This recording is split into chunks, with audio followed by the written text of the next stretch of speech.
You ask Tiger to solve. This deals with linear equations with one unknown.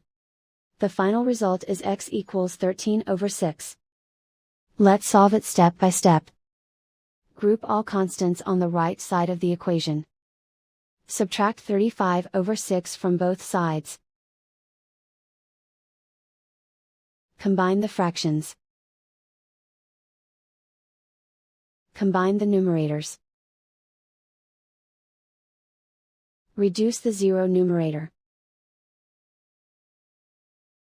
Simplify the arithmetic. Convert the integer into a fraction. Combine the fractions. Combine the numerators.